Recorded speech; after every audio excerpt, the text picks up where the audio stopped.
Greetings, Sis Esther, and I give thanks for you inviting me to be, on your Black Knowledge Society. And for me, when we talk about humanizing ourselves, and I totally understand what you're saying. It's about me locating myself as an academic, because that's what I am now. But basically, and I've spoken about this oftentimes, so I'll kind of do I'll do a condensed version then, so we can get into some juicy stuff. But basically, born in Lewisham of Jamaican parents, my mother and father came from Clarendon. They came to England in the early 50s. They had children in Jamaica. They had some over here. Myself and my twin brother were born in the late 50s in Lewisham Hospital. We were culturally Jamaican. This is the really interesting thing, because apparently myself and my twin brother couldn't speak English until we were 5, when we went to secondary, when we went to primary school, a school called Stillness School. So we couldn't speak English apparently till we were 5. And our siblings from Jamaica wouldn't even let us go to the ice cream van apparently to ask for ice cream, because we couldn't say, oh, could I have that? We said, Mwanda one there, that one there, that Mwanda one there. That's how we used to talk. Apparently, I take myself as an African, a Jamaican, and Southeast London. Those are the 3 aspects of me. They make me me. So let's make sense out of those. Firstly, I'm a person of African ancestry.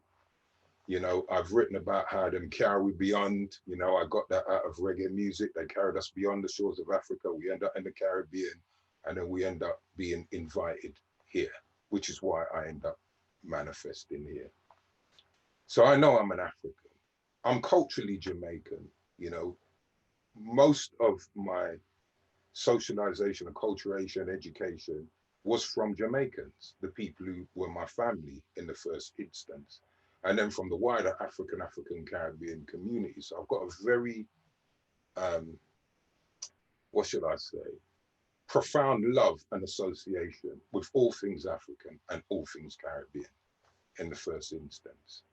I love it because it's made me who I am. It's made me the kind of person who actually looks at differences within the human family and thinking, why is that? Why is that? Why is that? Why is that?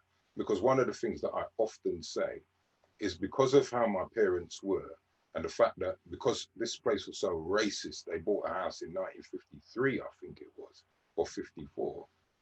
We were born into a massive house in Forest Hill. So we always had lodgers. We had lodgers from the continent. We had lodgers from Nigeria. We had lodgers from practically whatever island you could mention in the Caribbean. So we weren't grown with none of this big island, small island, African bubble. My father would have beat to it. We weren't grown with none of that. As far as my father was concerned, we were all Africans. He was an African from Jamaica. And it's really weird, because I always say that my father and my mum were Garveyites without maybe recognizing that's what they were. Okay. And we never had none of the color stuff, none of the good here, bad here, none of that existed in our house. The reason why this is crucially important for me is, when I was 15, I got expelled from school and I got expelled from college, okay? I started to lose my love of schooling. I love education, but I hated schooling. And what I mean by that is, our school teachers were racist. A lot of them were ex-army.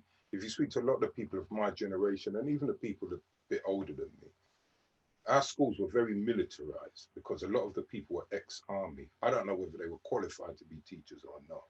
So it was very militarized. It was very drilled. It was very this is the only way you do this, this, and this. So, as a black boy, 14, 15, I started to resent a lot of that. I didn't like the fact that they would racially abuse us, although it was normalized then for them to call us, the so-called N-word and all these other things. Yeah, it was normalized, but I didn't like it. But what really bothered me more than anything else at school was the invisibility of the African contributions to anything. And that kind of got worse when I started to do Black studies and Shotokan karate at Moonshot, which was set up by the wonderful Dame Sybil Phoenix. And it's still there, stone's throw away from Goldsmiths College. Well, that was one of my major learning sites. And At 15 in 1972, I am introduced to African history. I'm introduced to ancient Egypt, Kemet. I'm introduced to the fact that the human family, all human beings come from the Great Lakes region. Kenya, Tanzania, Uganda. That's the oldest, all the oldest human remains. You know, the female skeletons that predate men by 1,000,000 years or hundreds of thousands of years, all of them come from there. Never taught that at school. I was taught about the great cities of Zimbabwe. I was taught about, you know, the walls that structure around Benin that are equal, some suggest greater than what we did in Kemet in Egypt. The stone cities in Zimbabwe, you know, the ancient kingdoms of Mali and Songhai and places like that. One of my mentors who I met in the 80s, the wonderful Professor Herbert Ekwe, peace be upon him again, he passed away last year. He introduced me to a completely different way to understand Africanness. Because I was getting, from when I was 15, you know, as I said, I got kicked out of school, I got kicked out of college at 16, started working properly at 16.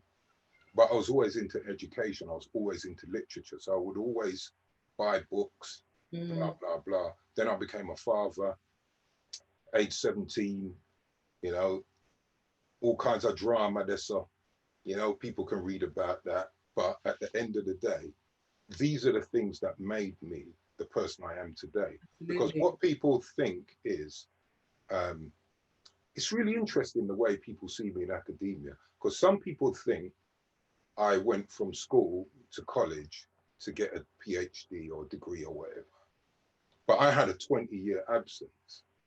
You know, I was out of formal education, I'll say for 20 years, except I used to do evening classes and things like that, which is where I met Professor Herbert Ekwe in the 80s. Okay.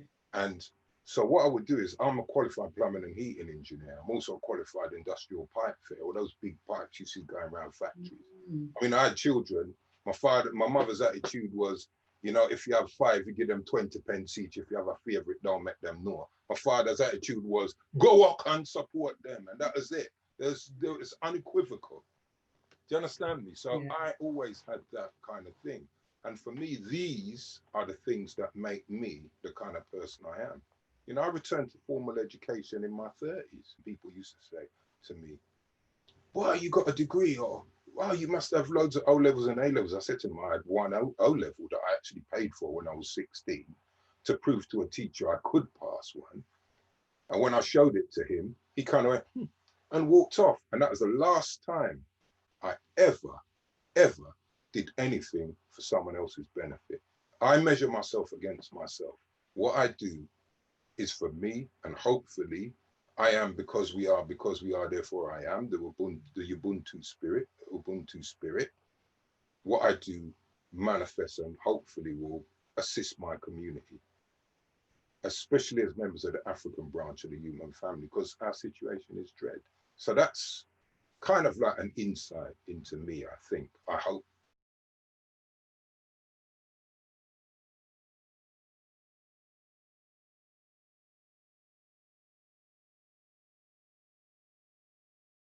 Nothing has qualitatively changed in our educational experiences. And the reasons for that, for me, there are a couple of obvious ones. One, the educational system that, you know, my parents' generations inherited. And remember, we know as Africans, we've been here for thousands of years. And that's another story for another time. But if we're talking about the so-called Windrush generations and post-1948, let's say, you know, we inherited a system that was designed to fail white working class children. Because you could leave school at 14 and 3 months. Now, if you leave school at 14 and 3 months, how much education have you had? What occupation is it readying you for? It was designed to fail white working class children. We inherited that. But what made our position worse is we are lower socially than the white working classes. Because if you even think about theorists, I think it was Hume, I believe it was Hume, and he said something like, they want to create a global economic system where the poorest person in Britain is of a higher standing than the most prestigious or African chief. That's what the system they wanted to create. So that's what we inherited. So when, for instance, you yourself will be familiar with this, and you know, there were people who came from Africa and the Caribbean and Asia, because let's not forget our Asian brothers and sisters in this, because sometimes it's important to put us all in the same pot.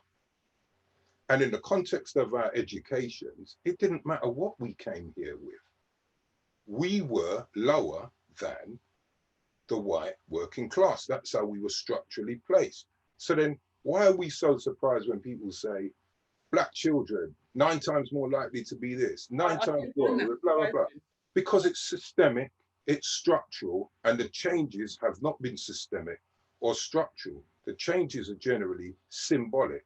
They're performative. Oh yes, let's increase our BAME staff team. A word that I find problematic, but unlike a lot of other people, I will use BAME because I'll deconstruct it, especially when I'm talking to my students. Black, Asian, or Black and Asian. Asian is geographical, Black is political. So how are you even collapsing those two things in any kind of descriptor? Do you see what I mean? So to me, it's fine. But the point that I'm making is, if you overstand where you're structurally placed, then you are less likely to be shocked, perturbed, or disturbed when you get this treatment that is meted out to people who look like you. That's it.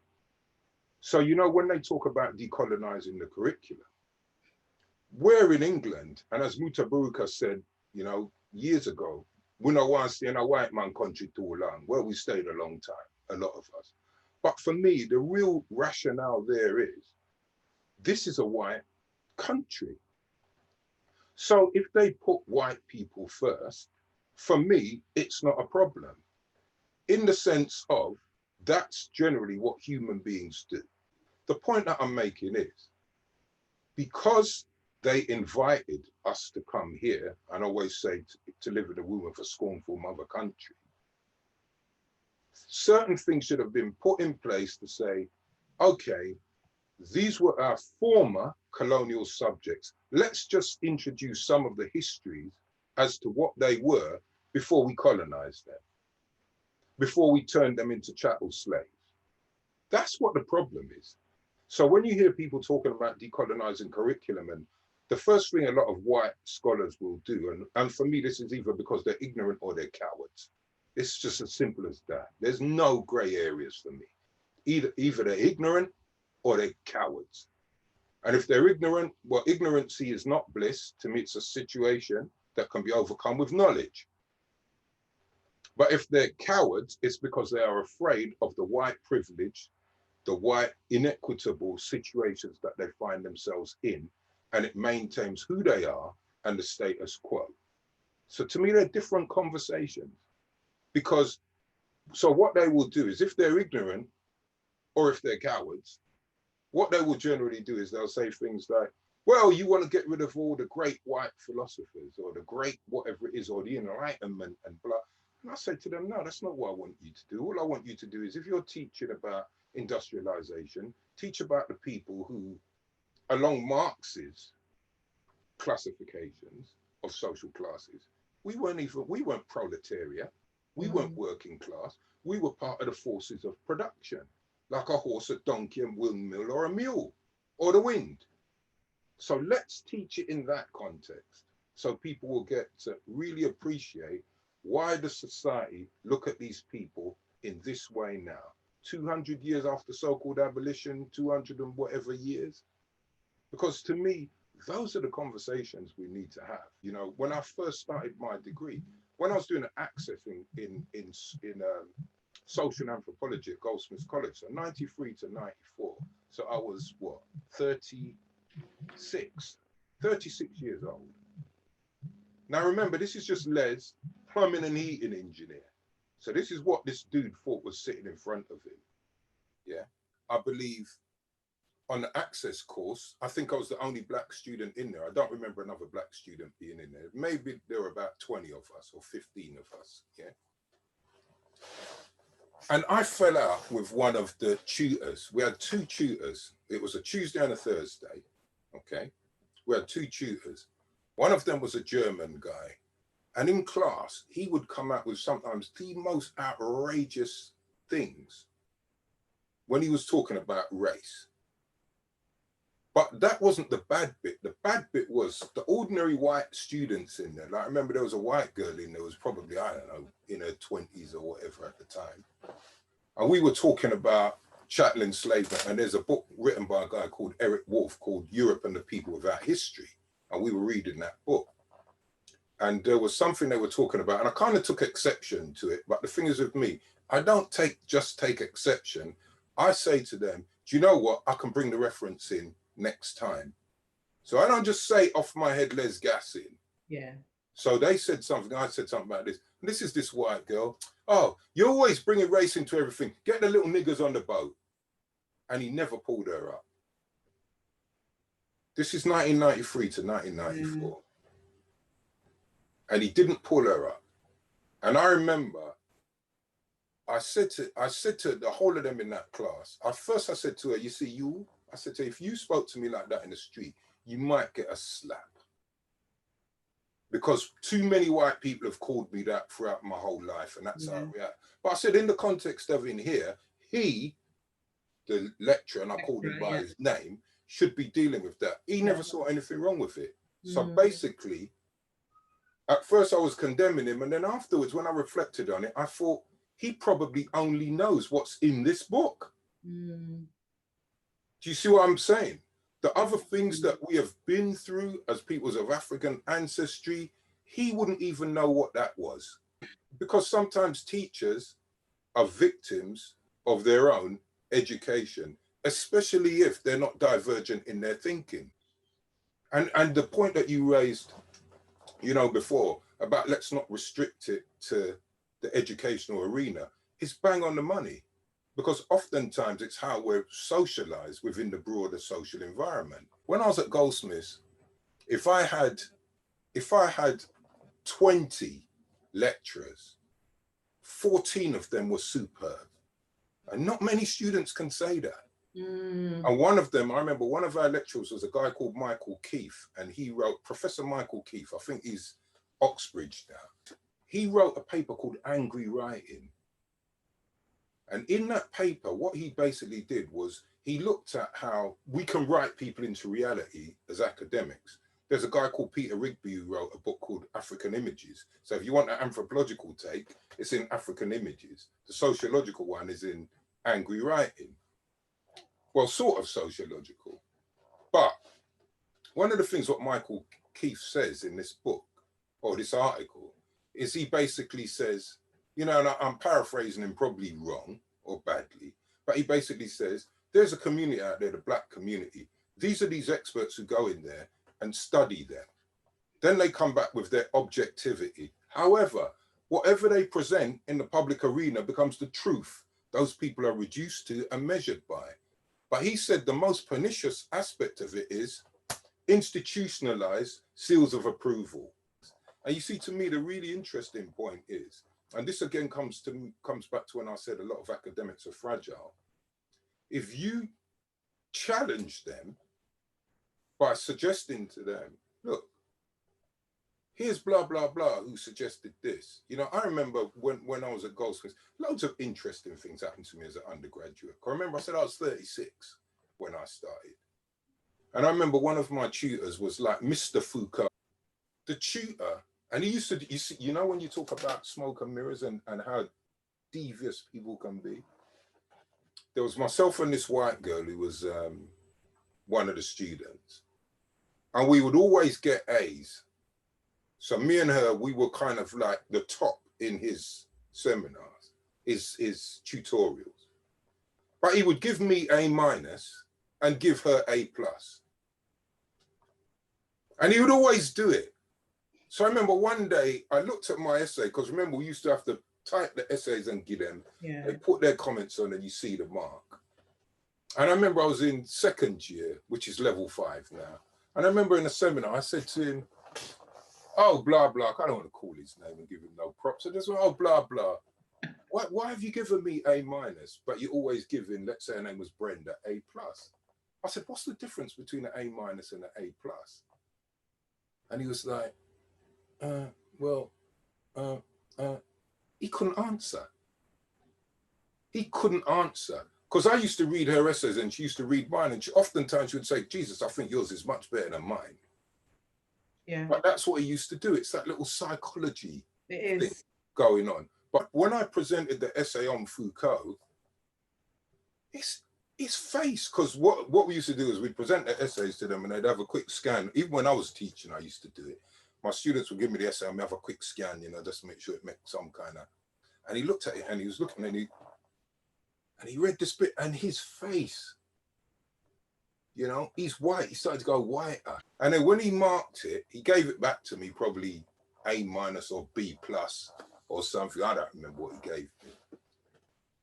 But he actually said to me, I don't agree with whatever because it's wrong. And I said to him, but it can't be wrong. And I've referenced it. And the book is in the library. And then he said to me, no, well, you know, you're wrong. I don't see it like that. 2 or 3 weeks later, we were having a lecture and he was delivering this lecture on this module. And we used to have like a 2-hour lecture. So they would speak for about 50 minutes, we'd have a 20-minute break and we come back to do the other part of the lecture as second year. In the middle of the break, this is no word of a lie, I was sitting down with my brethren, who's like my little brother, a guy called Delwyn Daniel. And this guy, during this break in the lecture, he came up to me and he went, well, Les, you know, in Foucault's moments of paranoia, well, maybe you did have a point there. Yeah. And do you know what it is to me? I'll be honest with you. Do you know what it is to me? Before he looks at it, thinks about it, and gives a considered opinion, he rejects it. Absolutely. It's like unconscious bias, snap decisions. This is wrong. It is. Yeah. And that's why, to me, you've got to be, I don't know, to me, just as peoples of African ancestry, we've just got to get a little bit clued up sometimes and not just accept what people tell us at face value. Never forget, every single piece of information mediated through human beings. That's why I love, you know, when I started to learn about cultures and cultural studies in anthropology and in sociology, because it makes you realize that every single thing that is created is a cultural artifact. And if it's a cultural artifact, it can be read, misread, and reread. Yeah. It's myriad. I've said it publicly loads of times. When I was, if you'd spoken to me when I was 20 or 21, I would comfortably tell you I hate white people. There are a handful I loved. My Aunt Shirley, who was married to my uncle, white woman. I loved her. She was just my aunt as a youth. Right. Aunt Shirley. Yeah. I could separate her from the white people who were attacking us in the streets as kids, you know, white men attacking us, the racial abuse we went. You know, one of the things I say to people, a white dude hit me in my mouth when I was 18 with a bit of wood. I was just walking up the road, bosh, he just lit me in my face with a bit of wood. All I heard was all the expletives. As my turn, boom, him lit me in my face. Nearly broke my jaw. The whole of my face was swelled up. I thought I swallowed a tooth. For what? For walking around being black. That's the world I grew up in. So, you know, when I say to people, yeah, I hated white people. I would work with some of them and some of them were okay. You know, a good friend of mine called Gary, I've known him since I was a youth, but he's the only white friend I've really got. And another guy I met, Dr. John Curran, who I met.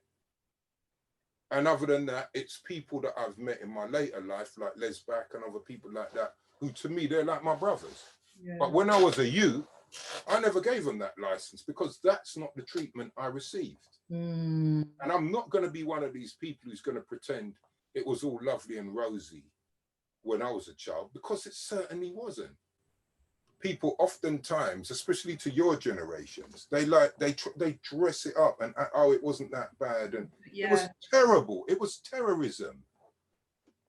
Yeah. What we faced as youth was terrorism. We got it from the police.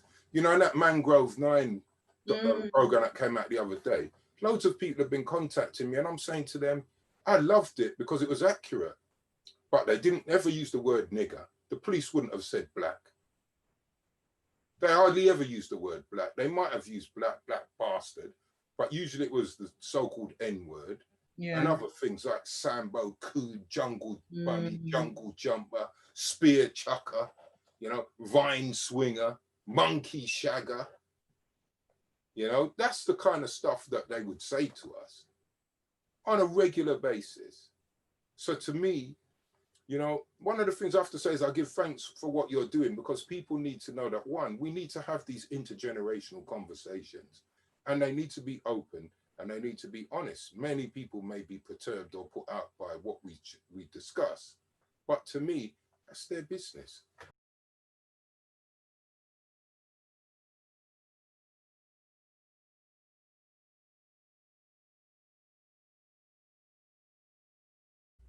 People call me a social activist, they call me a black activist, an African activist, community activist. But to me, activism is you basically see something that is within your remit or within your power to affect some kind of change and you act on it. And to me, I suppose, you know, I was also, you know, I give thanks. I was also one of the founder members of the Lewisham Black Fathers Support Group that is in its 11th year now. You know, they've built, and I say they, I should say we, but I haven't been for a few years. But I'm kind of like that. I will assist things, and when it takes on its own dynamic, Magan. Because to me, we don't need leaders, we need leadership. Leadership is rotational. Leaders are charismatic and then just dead until them dead. No, I'm not into that. So, you know, one of the things I give thanks, I was a founding member of with brother Daniel Pink and brother Patrick Augustus and his brother Everton Augustus, and I can't remember who else the founders were, but we founded the group anyway in Lewisham Way Youth and Community Centre, and it's been going for 11 years. Built schools in the Gambia, built a health centre over there. Some of the brothers have relocated to Gambia, you know, the Gambia they call it. That for me is what community activism is. So it's not this reified thing that's out there and only certain people can do it. And that's why oftentimes when I do talks and people say to me, yeah, but you know, brother Les, no one's doing this and this needs to be done. And I say, but that's your work.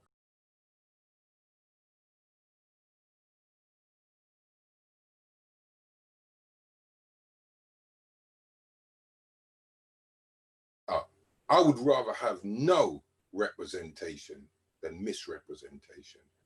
And of course, when we're talking about what is representative of us as Africans or peoples of African ancestry or black people, you know, obviously there are going to be myriad ways we can represent ourselves, etc., etc. But what for me is, it's these immutable buffoonery, coonery takes that make me sick. Yes. We're supposed to get X amount of percentage of black programming, you know, we don't get that. That's right. We don't get it. So to me, we want to really talk about representation. Let's hold them to account and be more representative of what we, you know, be more representative of what we suggest we are. But you see programs like that, and I tweeted this as well. I said to people, you know, Napoleon had a saying, allegedly, because, you know, sometimes they say people said stuff, but to my knowledge, Napoleon said, never interfere with an enemy who is successfully destroying themselves. And what I basically said is, the only thing I would add to that is, the likes of the BBC fund them. And we spoke about this before. If there was balance, so let's say we've got this coonery, buffoonery, whatever it is supposed to be as countdown, with the most pernicious, pejorative, vulgar stereotypes as us as black people, whatever. If we could turn the channel over and there was something half sensible with someone who looks like you or me on it, we wouldn't have a problem with that. Yeah. But the fact is that becomes the representation of us. That becomes the representative voice. That is how we will be seen in the wider public arena. And that, for me, is why that type of representation is totally out of the question for me. There's a problem. The very quick problem is, the brothers and sisters or the black people who are on it are actors. So I suppose because they don't have access, no, because they don't have access to the spaces to create the balance, they're often reduced in this very minimalist way to these particular roles and types. Yeah. So we have to weigh that up. But for me, as I said, my concern is, why is that always what's representative of us? And the other thing that needs to be said, and I say it all the time, so I will say it today.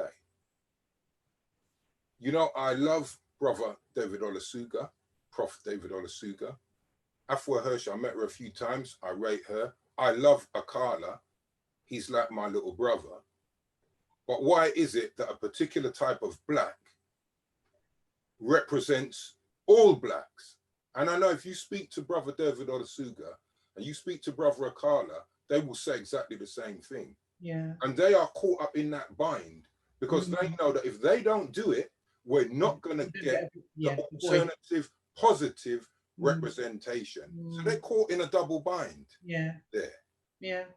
But the wider issue is, why don't we have more representative voices of what we actually bring to the table that will balance out the coonery and buffoonery?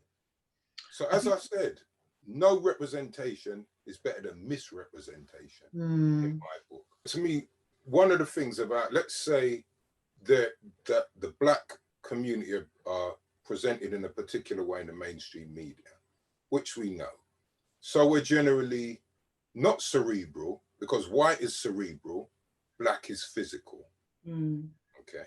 So you just look at it, you know, even the other day they had something, big revelation. You know, my brethren, Dr. Colin King, has been writing about this for over 2 damn decades. But there's this big revelation. Oh, black footballers are always associated with power and physique, and white footballers more intelligent, blah, blah, blah. And they notice it also goes across the color spectrum.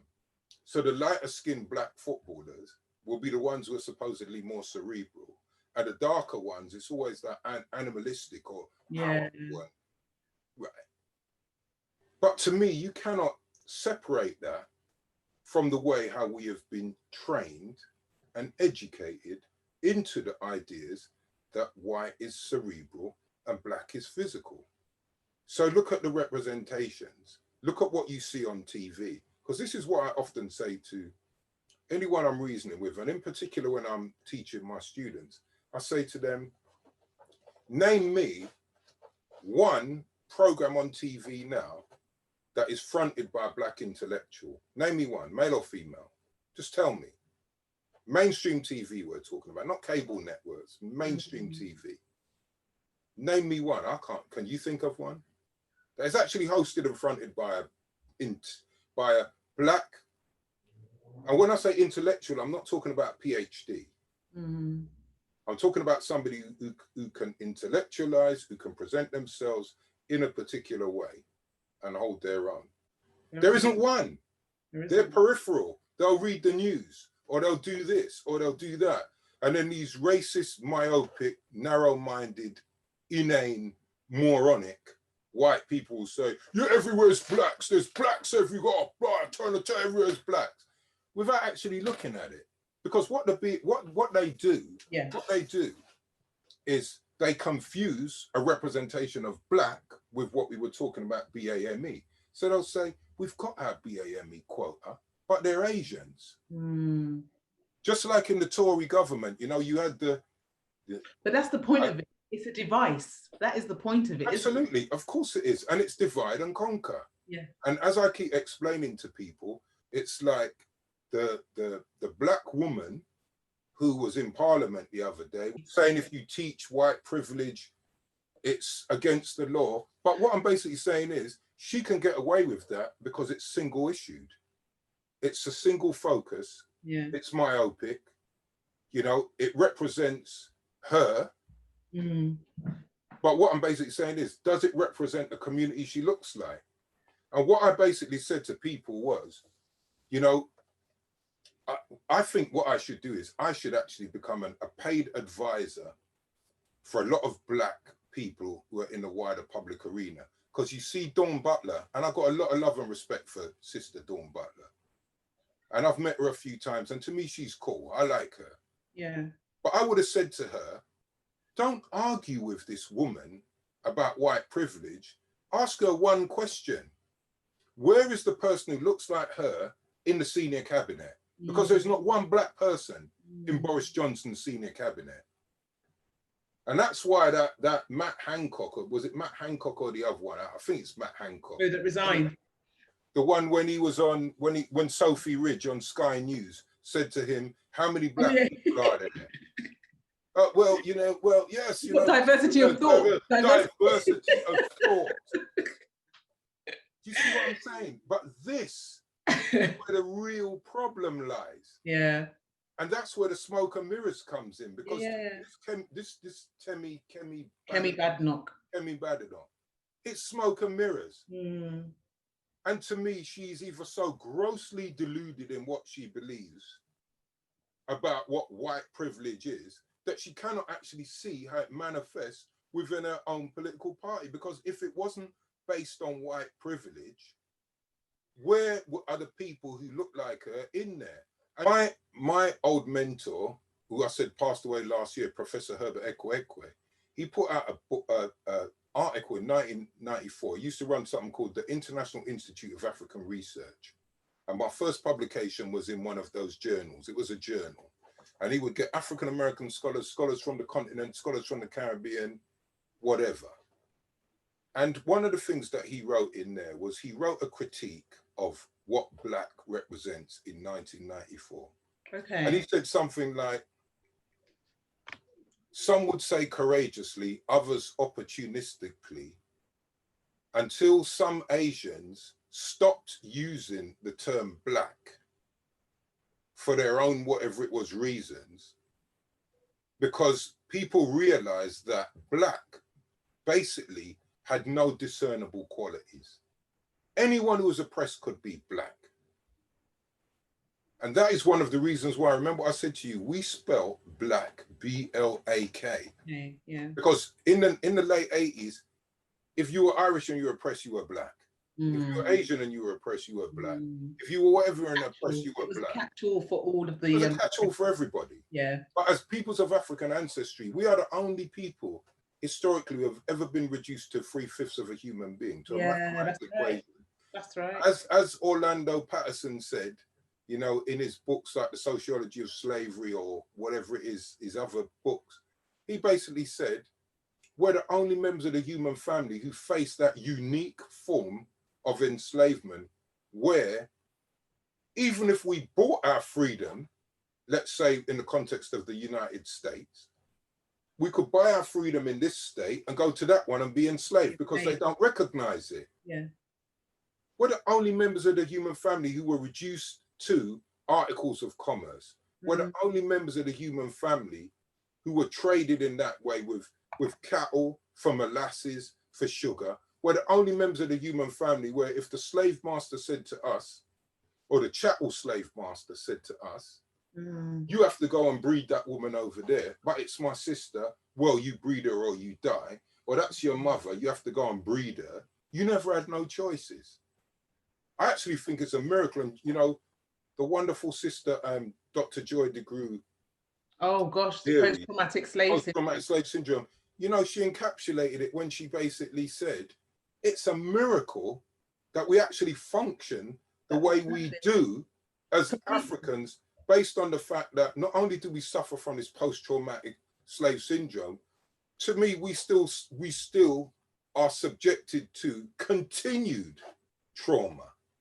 Because if people don't recognize what they've done to you, and they won't even take the time to listen to when you say to them, this is what you did to us. You dehumanized us, you displaced us. Yeah, we know loads of Africans, like a lot of the chiefs, were complicit in our own destruction. We know that. But at the end of the day, they didn't control the machinations that took us all over the place. Right. The triangular trade, the transatlantic trade. That came from them. Yeah. So at the end of the day, if these things aren't recognized, then how are we ever going to overcome? You know, when Derek Bell came up with this notion of intersectionality, where all of these things affect us, our histories, our present circumstances, our race, our gender, our social position. All of these things impact us as individuals and how we identify ourselves.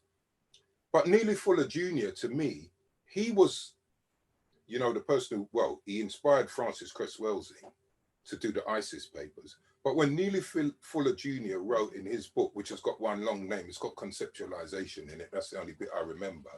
But when he wrote about the 9 areas of people activity, so some of them are like law, religion, sex, war, economics, you know, all of these areas. And then Francis Cress Welsing added health to it.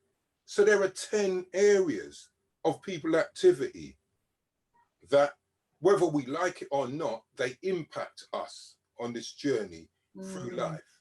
And the thing is, if we don't have these conversations and we don't really appreciate how profound the history is in that, because history is one aspect. Massive. We will always be confused. You know, if you really sit back and you reflect and you reason through some of these things, the only thing you can say is it's willful, it's deliberate, because it maintains the existing power relation. What you don't want is people to actually have a wider knowledge of themselves and what they've contributed as members of the human family. The most threatening thing you can say to white racists or people who are based in white supremacist thought and action, where they get their privileges and whatever we want to call it from, is when you say to them, okay, explain to me, how are you more human than me? Because then what they'll usually do is they will say, well, we've had Rembrandts and blah, blah, blah, and what have you done? And I'm like, well, we've done a lot of stuff. But is it down to me to educate you?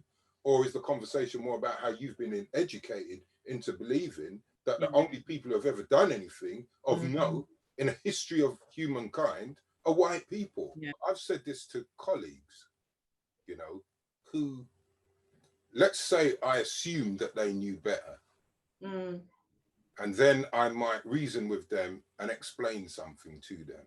And I might say to them, oh, you're teaching this thingy, you know. And there's a wonderful thing that's been written about, like that wonderful book, The Death of White Sociology, which revolutionized my thinking as a student.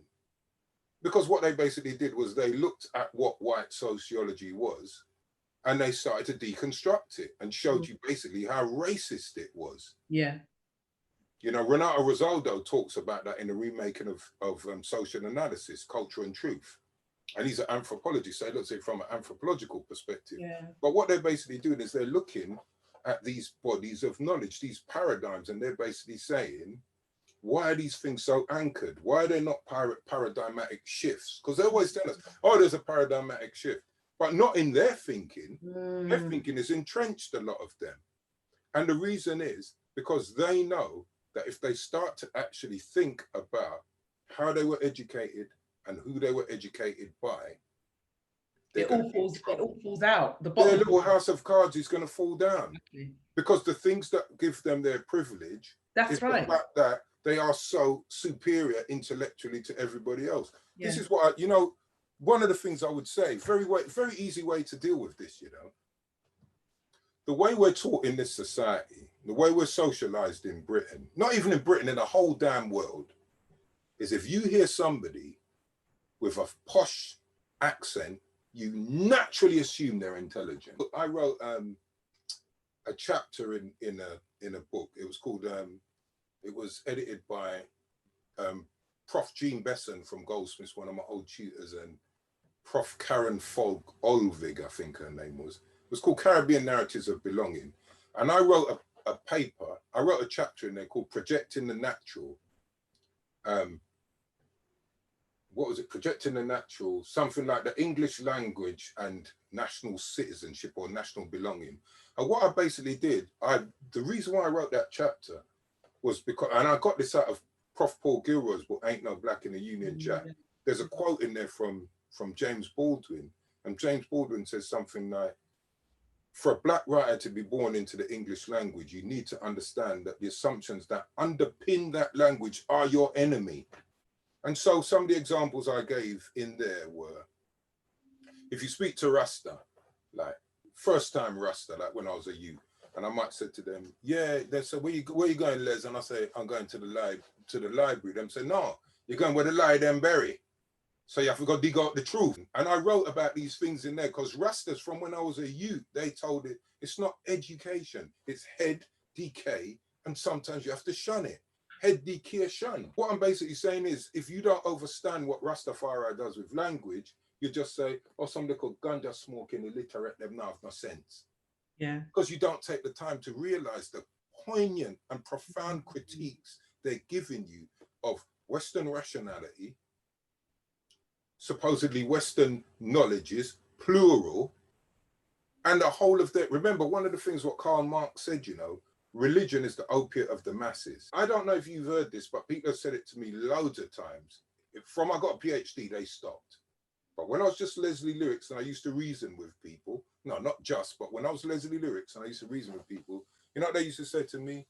You always reading, ain't you? And I went, yeah. They go, yeah, you read till a ton fall. Yeah. Imagine. Yeah. You're trying to broaden your horizons. Trust me. Because you're coming up with counters to what they accept as gospel and truth, your tongue fall.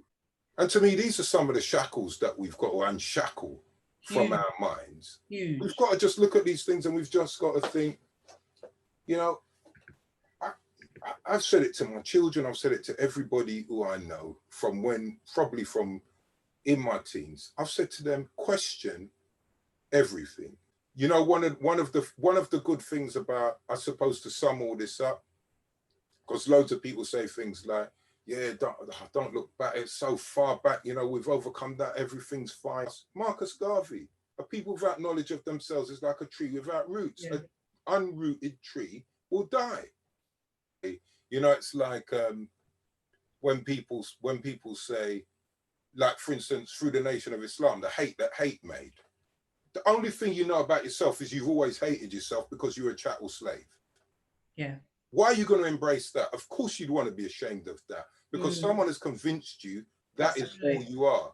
And you know, that's why Chinua Achebe, one of my favorite authors, said, if as African people, we don't tell our own stories, we will disappear. Not we might disappear, we will disappear.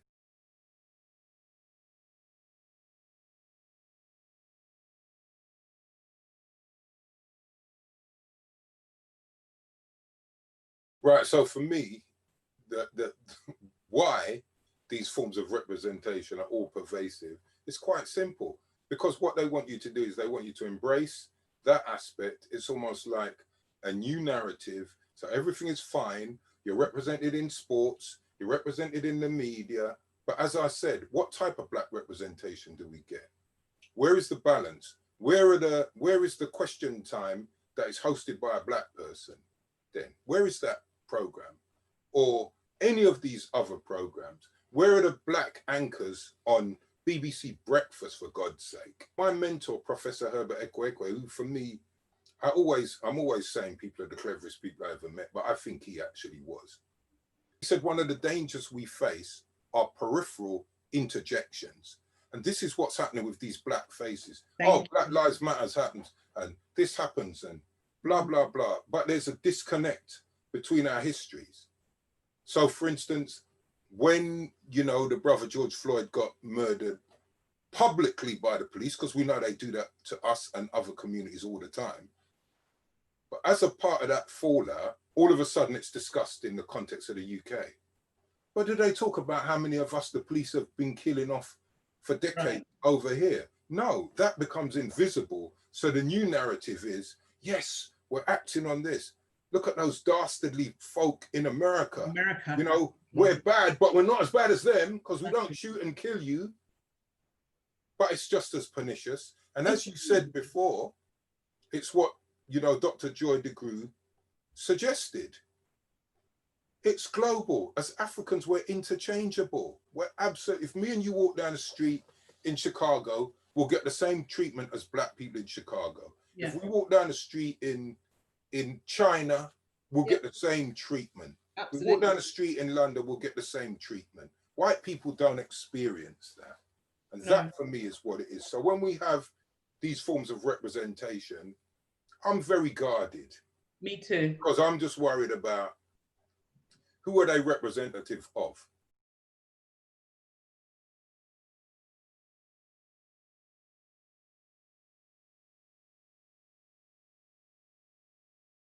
Listen to Peter Tosh's record, Equal Rights and Justice, and you will answer that question. What I always say to people, what I'm striving for is an equitable society.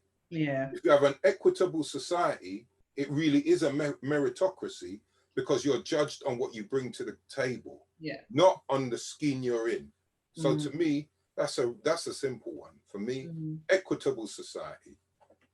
And that's what the white racists are afraid of, the white supremacists are afraid of, their black allies are afraid of, because what it does is it threatens their positions. Absolutely. That's what it does. It threatens their positions. You know,